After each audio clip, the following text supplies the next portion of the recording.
My name is J.P.A.M. Corten. I work at the Cultural Heritage Agency of the Netherlands, which is part of the Ministry of Education, Culture and Science. I am historian by education, and I am a conservationist by profession, and I am an urbanist by necessity, as I used to say. Since what I learned working in conservation is that we very much need the tools and the conditions of the urban management to reach the goal of the urban conservation.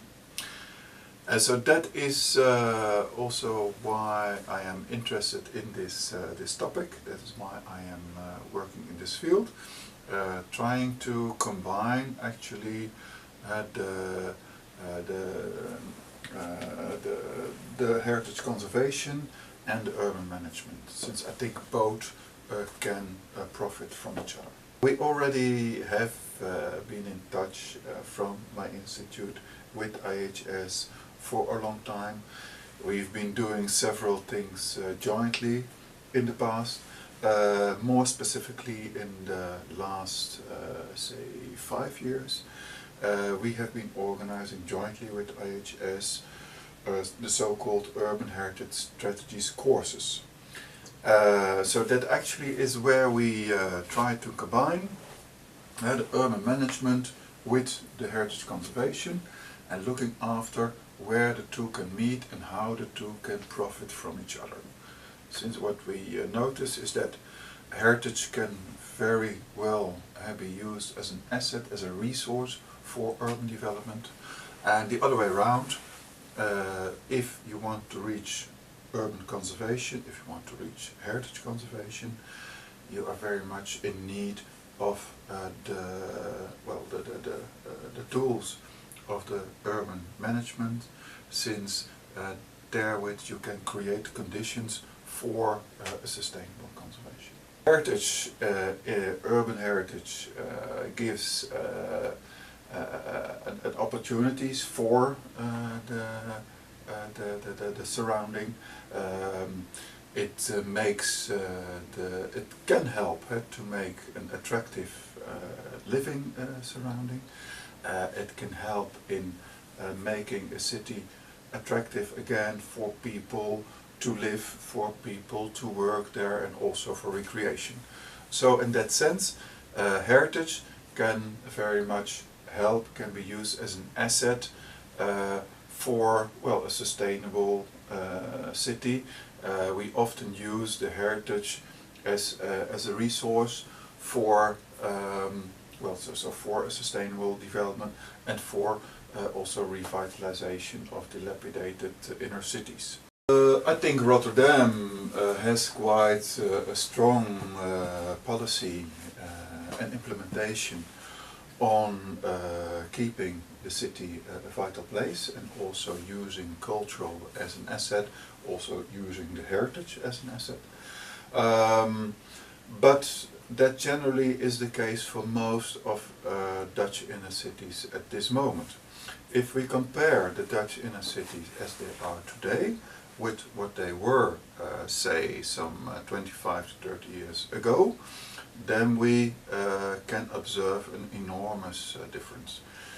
In, say, the 1970s, actually all Dutch inner cities were in a very dilapidated state.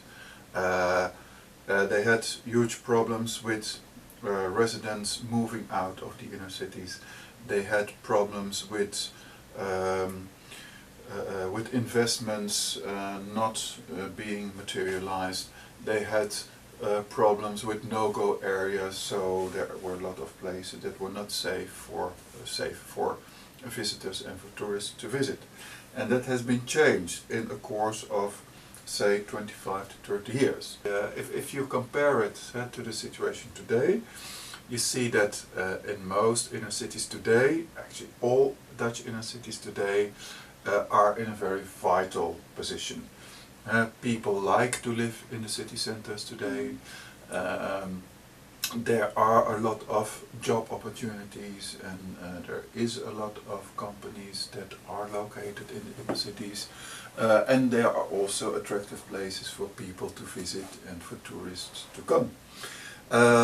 And so this whole process of revitalization of the Dutch inner cities, which took place in, say, some 25 to 30 years, was well, a strong policy in which heritage was used as a strategic asset. So heritage was not so much conserved for the sake of heritage, not for the sake of history, but as a strategic point to reach a vital inner city. And we can observe that that has worked out very well in the Dutch inner cities. They today are very vital and very vibrant and very attractive places to live, thanks partly to these historical features that are still around.